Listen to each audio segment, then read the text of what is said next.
think there is a cultural legacy on the island that is indelible. I think that they knew that this was the time. To have a conference in Murano, just another opportunity, another way of seeing what we do as a historic material that has shaped the world.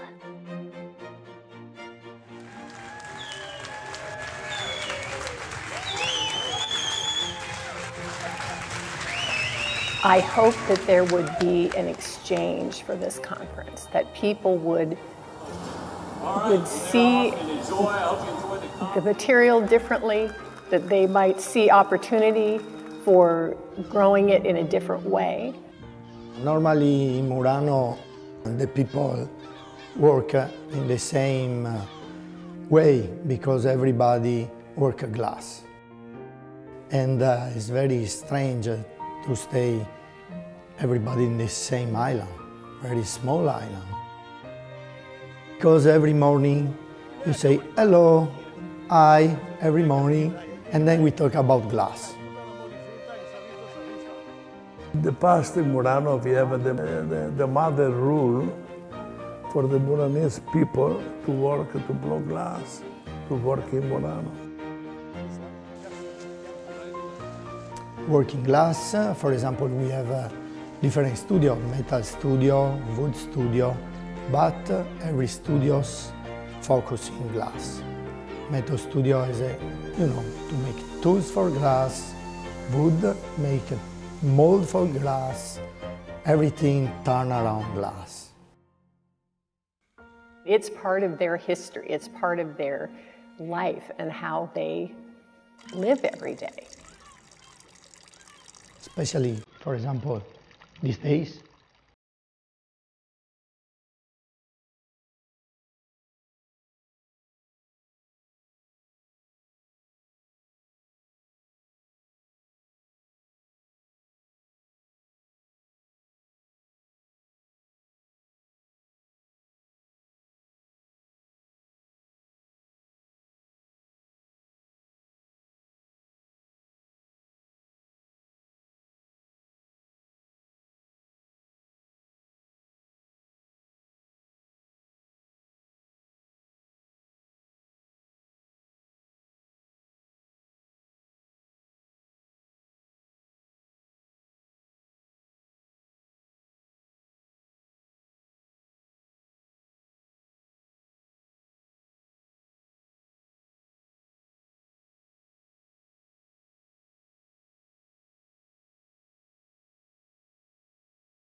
This conference here can open the mind. We're talking physics here. Going to Murano and having a conference there allowed us to intersect with all of the historical and the technical and the traditional and the mythical of what it is to be a studio glass person.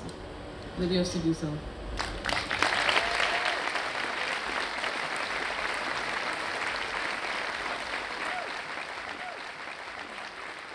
And it was really a dream.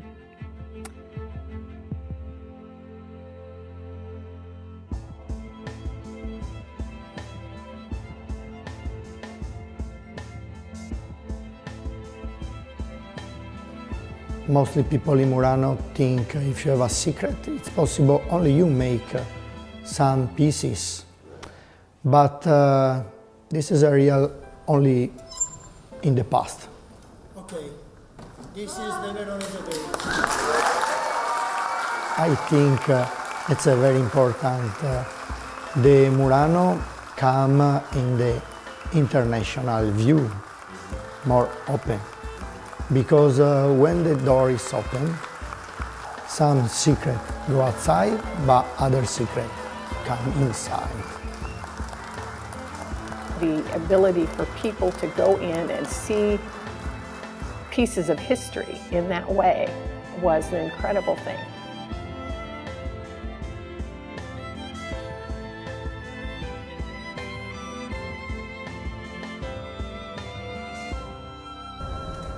We're at a crossroads generationally. And so for me, this moment, this conference in Murano is really about acknowledging that crossroads and maybe finding different ways for all of us to work. One of the demonstrators, one of the very first demos on the very first day, when she was there, the glass factory workers were looking at their piece. And, as she picked it up, they said, if we'd known this is what you were making, we would have come and watched. And so I think there was an opportunity for us to share what we've learned and to share the kind of passion and love of the material with that community, and for them to do the same. I think that those who had left the island, they saw artists around the world working with the material successfully, and felt it could be a great thing for Murano if people there could see it in that way.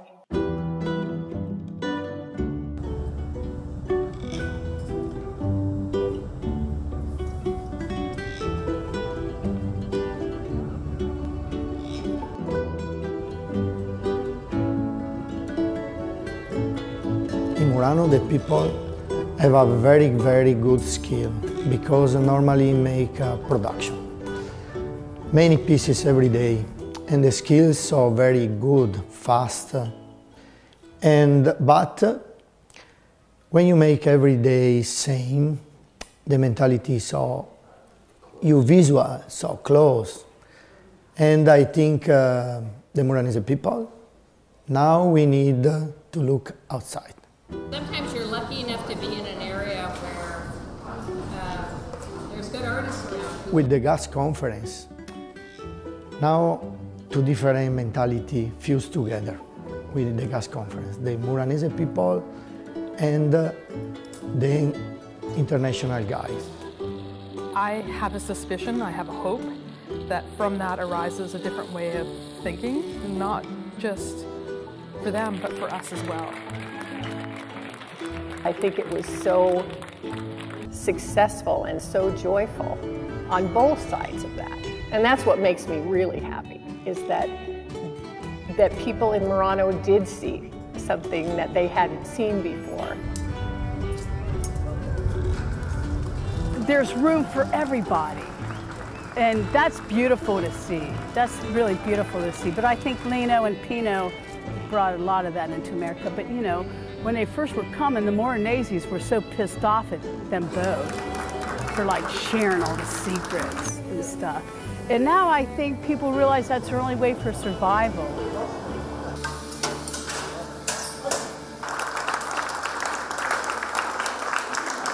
I met Lino in 1983, I guess, and I'd heard about him since 1979 when I first started blowing glass as literally as a kid. I thought this island was full of people like him. And once I came here, I realized there was really just one, Lino, somebody who was super adept at blowing glass, and by that I mean made all kinds of things, big things and little things, as well as made his own work and designed objects. Very rare, unique even, I would say. This one is a thing, make it crazy. The mentality, the people do wonderful chandelier. They specialize to do chandelier. To do something else. The mind doesn't work. There's no way to sell what I do because it's too much traditional. It's out of the gallery market. And basically, I'm not an artist. To be artist, the people never became artists like this because they are focused like this.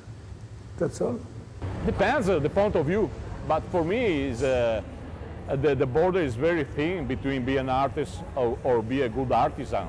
We are just workers, and I started to blow glass when I was 15. I love my work because it's my passion, it's my life, but not necessarily it's the reason of my life.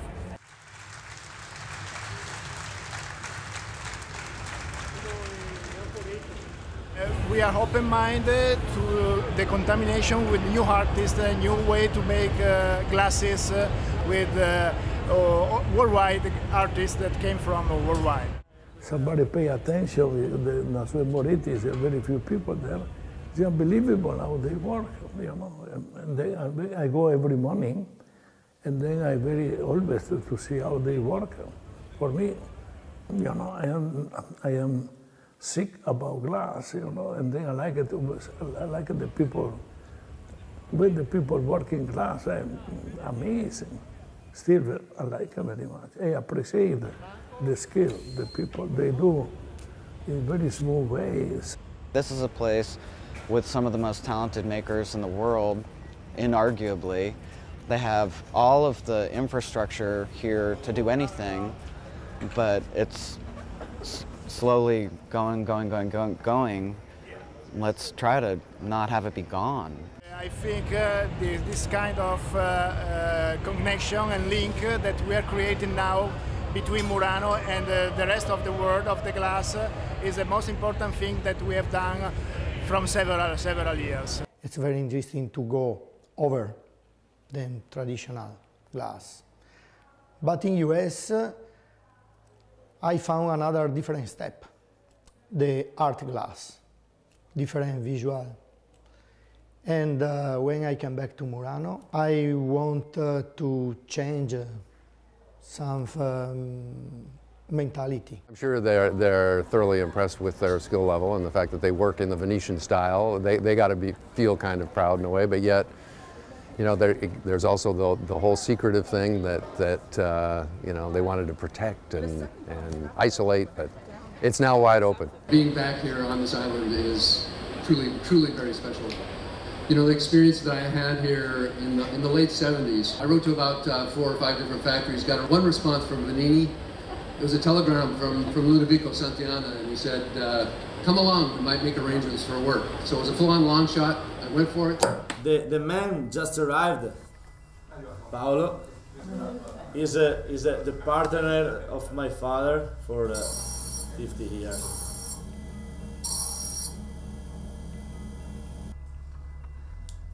The challenge with thinking about the impact of the Muranese tradition on studio glass is that it is a kind of a rhizomatic thing. A lot of these guys haven't done a lot of traveling, I don't think. So it's good for them to see us and for us to see them. You know, the communication can be tough, but we share the same language of glass.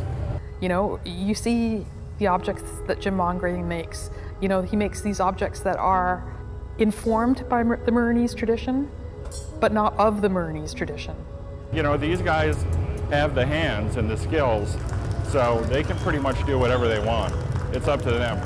It is a phenomenon what's happening in America with the studio glass movement. It is incredible, and they're studying it, they're seeing it.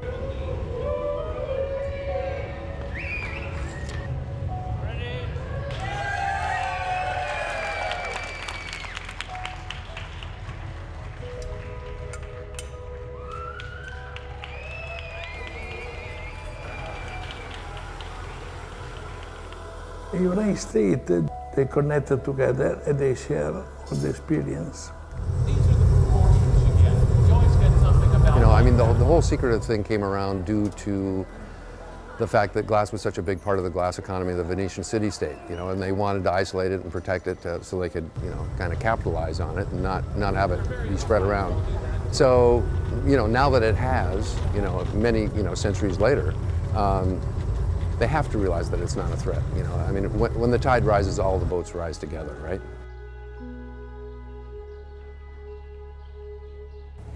People all over the world are exploring this material and making a livelihood out of it and developing ideas or pushing the boundary or evolving the material into a new artistic development.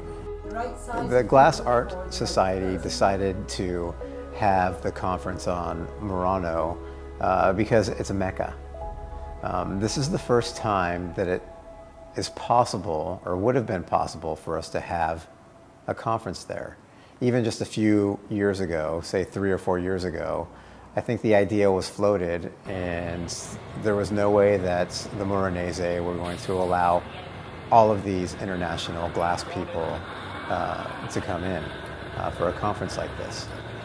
It's the first big event we have in Murano. I bet this is the best weekend of so many glass people's lives, to see that other people in the world share great enthusiasm for the material, and that they can see the pride in which their history is brought to the world. I think that's pretty huge. For me, the future is female. I remember the first time I came to Venice and going in and watching some glass blowing and conversing a little bit with some of the local Muranese. Like, I don't think they believed me when I told them I was a glass blower. And like, I don't think they took me seriously, or I don't even think they could comprehend that there was a female glass blower, honestly. And I don't feel that on this trip. I feel like there's a lot more openness and understanding and realization that there's a lot of women glass blowers now. Yeah. This is nice to see them at work, because they have a different concentration. The woman is more delicate, more sophisticated. And this, for me, is much better, because they can make very nice glass, very sophisticated glass, more than the rough man, you know, the rough glass blow.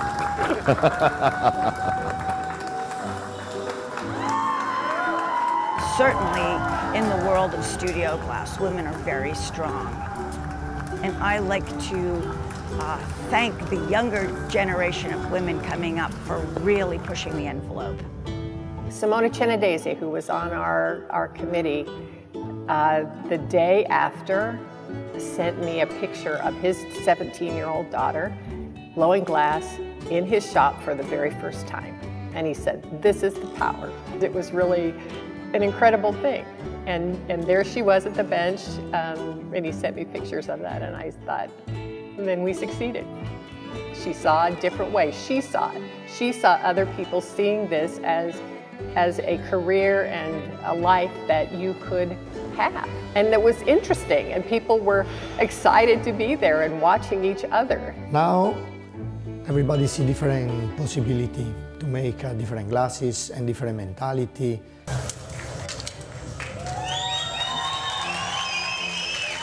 Like young artists, like Martin Janicki, use a technique that in Murano nobody knows.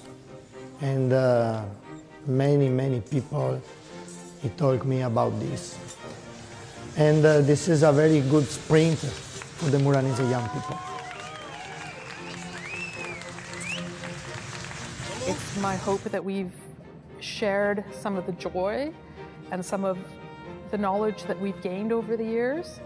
You know, it's thrilling to me to have members of the Muranese glass community say we should come back in 2 or 3 years. I am honored and grateful to have been a part of that process that will hopefully live on for a long time.